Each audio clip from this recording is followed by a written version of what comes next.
صدیوں پہلے احادیث مبارکہ میں خراسان اور غزوہ ہند کے بارے پیشن گوئیاں کی گئی ہیں۔ افغانستان کی سرزمین کو قدیم زمانے میں خراسان کہا جاتا تھا۔ اس میں پہلے وہ تمام علاقہ شامل تھا جو اب افغانستان ہے، جبکہ یہ ملک مشرق میں بدخشاں تک پھیلا ہوا تھا اور اس کی شمالی سرحد دریائے جیہو اور خوارزم تھے۔ نیشا پور، مرو، ہرات اور بلخ اس کے دارالحکومت رہے ہیں۔ قدیم زمانے کے خراسان کا جو حصہ ایران میں شامل ہے وہ اب بھی اپنے اصل نام کے ساتھ موجود ہے، لیکن اسے 3 صوبوں جنوبی خراسان، شمالی خراسان اور رضاوی خراسان میں تقسیم کر دیا گیا ہے، جبکہ ملاکنڈ ڈویژن سمیت شمالی پاکستان کے مختلف حصے بھی خراسان کا حصہ رہے ہیں۔ اس وقت پوری دنیا میں خراسان نام کے کسی ملک کا وجود نہیں ملتا، لیکن صدیوں پہلے یہ ملک افغانستان، ایران، پاکستان اور وسط ایشیائی ریاستوں تک پھیلا ہوا تھا۔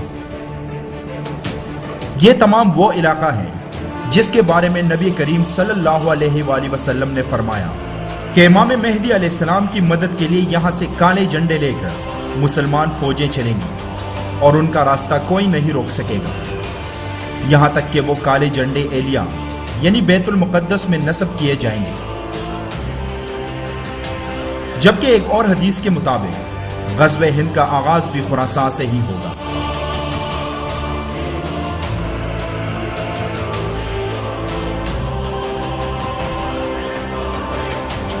موجودہ حالات کو سمجھنا ہے تو خراسان اور غزوہ ہند کی احادیث مبارکہ کو سامنے رکھ کر فیصلہ کیا جائے تو بہت سی باتیں خود ہی کھل کر سامنے آ جائیں گی۔ یہی وہ خطہ ہے جہاں آج اسلام دشمن شیطانی طاقتیں پاکستان، افغانستان اور ایران کے خلاف برسر پیکار ہیں۔ ان ممالک کے خلاف کارروائی کے لیے جو پوری دنیا کے غیر مسلم ممالک کا اتحاد و اشتراک ہو گیا ہے، اس کی وجہ بھی شاید یہی ہے کہ یہاں سے انہیں اسلام کی حیات نو کا اندیشہ ہے، کیونکہ خراسان میں بڑی اہم ہستیوں کا جنم ہوا جن کو عام لوگ عرب سمجھتے ہیں۔ مثلا امام ابو حنیفہ کے قریبی اجداد کا تعلق خراسان سے تھا۔ اسی طرح اسلامی اور مغربی دنیا میں اپنے وقت کے سب سے بڑے طبیب اور حکیم ابو علی سینا کا تعلق بلخ سے تھا۔ مولانا رومی کی پیدائش اور تعلیم بھی بلخ ہی میں ہوئی تھی۔ مشہور فلسفی ابو الحسن الفارابی کا تعلق افغانستان کے صوبہ فاریاب سے تھا۔ 15ویں صدی کے مشہور فارسی صوفی شاعر نور الدین عبد الرحمن جامی کا تعلق افغانستان کے صوبہ غور سے تھا۔ 86 ہجری میں اسلام کے مشہور جرنیل قتیبہ بن مسلم نے خراسان کو اسلامی حکومت میں شامل کیا۔ بعد کی اسلامی تاریخ میں اس کو بڑی اہمیت حاصل رہی۔ 7ویں صدی میں ابو مسلم خراسانی نے یہیں سے بنو امیہ کے خلاف اپنی مہم کا آغاز کیا تھا۔ ممتاز مذہبی اسکالر ڈاکٹر اسرار احمد مرحوم فرماتے ہیں کہ خراسان سے حضرت امام مہدی علیہ السلام کی مدد کے لیے جو لشکر روانہ ہوگا وہ پاکستان اور افغانستان کا کمبائن لشکر ہوگا، جبکہ پاکستان کا اس میں بنیادی کردار ہوگا۔ ایک حدیث یہ ہے کہ یخرج من خراسان رایات سود، نکلیں گے خراسان کے علاقے سے سیاہ جھنڈے، یعنی فوجیں سیاہ جھنڈے لے کر نکلیں گی۔ پگڑی کا کوئی ذکر نہیں، رایات سود لا یردھا شیء، کوئی قوت ان کا رخ نہیں موڑ سکے گی، حتی تنصب بایلیا، یہاں تک کہ وہ ایلیا میں آ کر کاٹ دیے جائیں گے۔ ایلیا حضور کے زمانے میں یروشلم کا نام تھا۔ یہ روایت بھی عام ہے کہ خراسان کا لشکر ہوگا تو سفید پوشوں پر مشتمل، لیکن جدید ٹیکنالوجی سے آراستہ ہوگا۔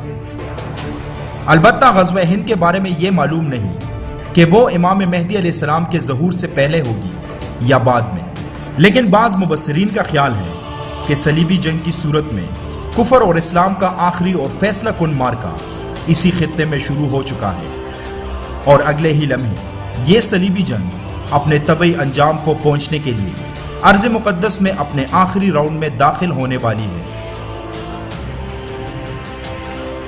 کالے جھنڈوں کی لہراہٹ ارض بیت المقدس اور مسجد اقصی پر براجماں صہیونی قبضہ کاروں کا خون خشک کر رہی ہے، جس کی ایک جھلک طالبان کے ہاتھوں 40 ممالک کی اتحادی فوج کی شکست سے بخوبی لگائی جا سکتی ہے۔ یہ وہی پٹھان یا طالبان ہیں جن کے بارے میں اسرائیل کی ایک تحقیقی رپورٹ میں دعویٰ کیا گیا ہے کہ ان کا تعلق بنی اسرائیل کے 10 گمشدہ قبائل سے ہے۔ اس طرح پاکستان اور افغانستان کی نصف آبادی یہودی قبیلے کے بچھڑے بہن بھائیوں پر مشتمل ہے۔ Reuben, Gad, Ephraim, Shimon. 4 more tribes. So we'd actually located 9 of the tribes. Or let me put it differently. We think we located 9 of the tribes. If we haven't located 9 of the tribes, then it's a very strange coincidence going on that you have all these people with biblical names, with biblical practices, with an Israelite memory, exactly where they should be according to the biblical map. Afghanistan کے آخری بادشاہ ظاہر شاہ مرحوم برملا یہ اقرار کرتے رہے کہ ان کا تعلق اسرائیل کے پنجامن قبیلے سے ہے۔ اسرائیل کے 10 گمشدہ قبائل کے موضوع پر ڈبل ڈاکٹریٹ کرنے والے ملیح آبادی پٹھان نواز ڈاکٹر نوارس افریدی کی تحقیق بھی یہ ثابت کرتی ہے کہ پشتون اور طالبان کا تعلق بنی اسرائیل سے ہے، اور یہ لوگ جب اسرائیل سے بھاگے تو بیشتر نے خراسان میں پناہ حاصل کی۔ خراسان پر ابتدا میں عربوں کی حکمرانی رہی اور بعد میں محمود غزنوی نے ان سے یہ اقتدار چھینا۔ یہ لوگ چونکہ عرب ممالک سے یہاں آباد ہوئے، اس وجہ سے پٹھانوں اور عربوں کے کئی اوصاف بھی ملتے جلتے ہیں۔ عرب قوم مہمان نواز، بہادر اور اہل قلم ہونے کے ساتھ ساتھ دوسرے قوموں سے اتنی مرعوب نہیں ہوتی تھی۔ ان چند اوصاف کے علاوہ مجھے کوئی اور اوصاف ان میں زمانے جاہلیت میں نظر نہیں آتے۔ حیرت کی بات یہ ہے کہ یہی چند اوصاف افغان یا پٹھان قوم میں بھی اسی شدت کے ساتھ پائے جاتے ہیں، جبکہ یہ لوگ یہودیوں کی طرح مذہبی رجحانات بھی رکھتے ہیں۔ افغان جنگ و جدل کرنے والے لوگ ہیں، چونکہ ان کی نشو و نما سخت کوشی، جفا کشی اور مہم پسندی پر ہوئی، وہ کسی غیر کی حکمرانی آسانی سے قبول نہیں کرتے، جبکہ مزاج بھی باغیانہ رکھتے ہیں۔ دنیا کہتی ہے کہ افغان 100 سال پیچھے پتھر کے زمانے میں جی رہے ہیں، جبکہ وہ کہتے ہیں تم 100 سال کی بات کرتے ہو، ہم 1400 سال پیچھے ہیں۔ افغانوں نے یہ ثابت کر دیا کہ جب ایمان لڑنے کے لیے نکلتا ہے تو ماضی کا کیس و کسرا ہو یا صدر بش، اوباما یا ٹونی بلیئر، سب ڈیر ہو جاتے ہیں۔ یہ بات طے شدہ ہے کہ اس وقت یہودیوں کی پہنچ دنیا کے تمام بڑے اداروں، معیشت، سیاست، تجارت اور میڈیا تک ہے۔ امریکہ اور یورپ میں یہودی اس طرح پنجے گاڑ چکے ہیں کہ وہاں کی حکومتیں بھی ان کے ہاتھوں کھلونا بنی ہوئی ہیں۔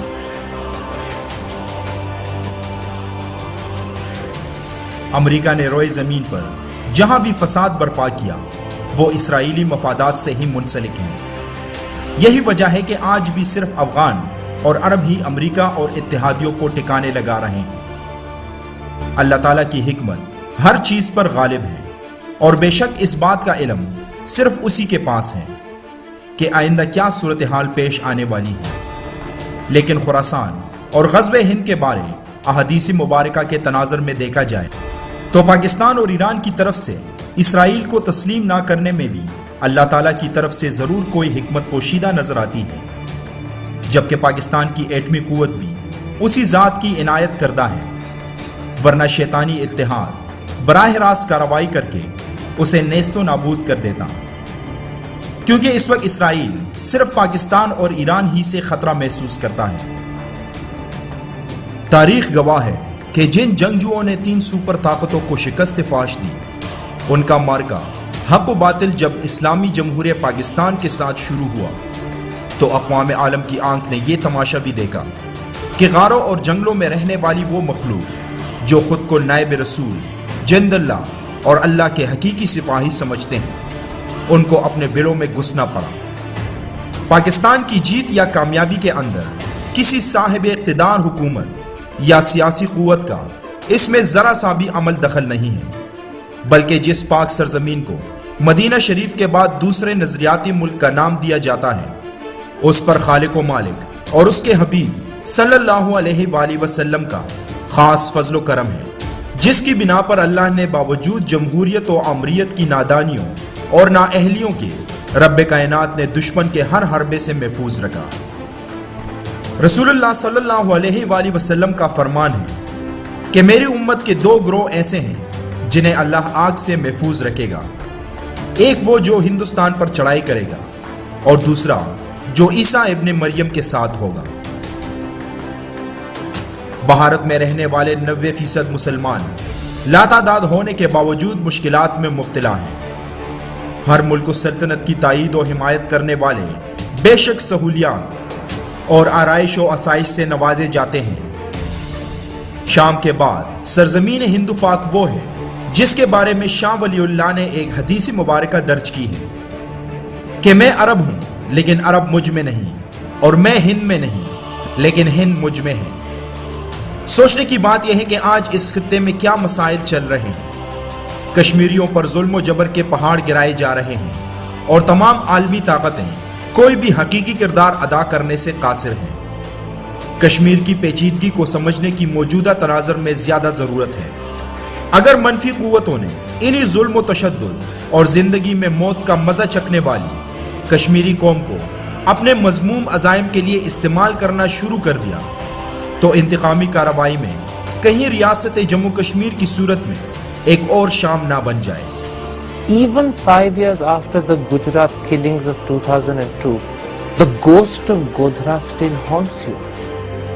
Why have you not done more to allay that ghost? This I gave it to the media persons like Karan Thakur. Let them do, let them enjoy. Say it again. Not necessary I have to talk about the intelligence and everything, what you want to talk about.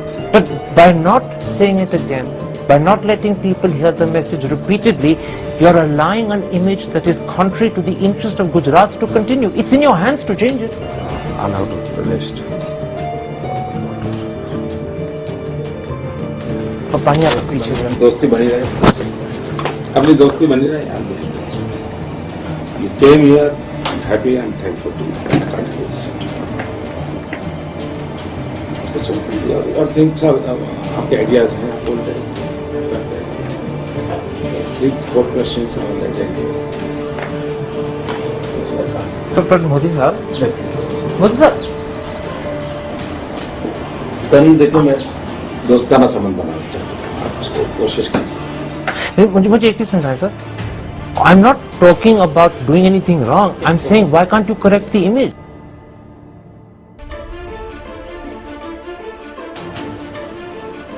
داعش اور القاعدہ دونوں موجودہ حالات کے تناظر میں اتفاق و اتحاد کے ساتھ دنیا کا امن تباہ کرنے میں مصروف ہیں، لیکن اگر اسی بے خبری اور لا علمی کا مظاہرہ کیا گیا تو پھر داعش اور القاعدہ کی سرگرمیوں کو براعظم ایشیا کے ساتھ ساتھ عالمی امن کو تباہ کرنے سے کوئی نہیں روک سکے گا۔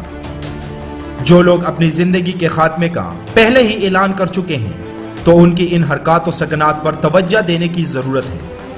جن کشمیریوں کے بچوں اور بھائیوں کو ان کی آنکھوں کے سامنے قتل کیا گیا ہے، اور جو لوگ انتقام کی آگ میں گزشتہ نصف صدی سے زائد جل رہے ہیں، ان کو مذموم عزائم کے لیے استعمال سے بچانے کے لیے عالمی انسانی حقوق کے علمبرداروں اور ترقی یافتہ معاشروں کو اپنا کردار ادا کرنا ہوگا۔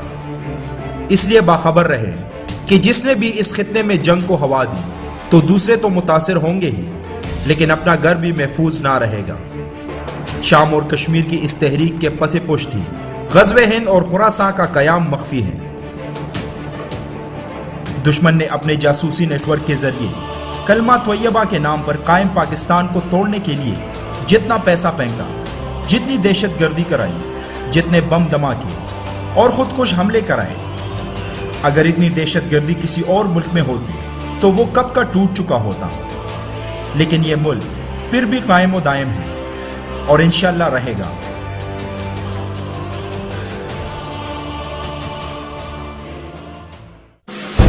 جب کسی گروہ کو، کسی قوم کو، کسی جماعت کو اپنے دست بازو کے طور پر استعمال کرنا چاہتا ہے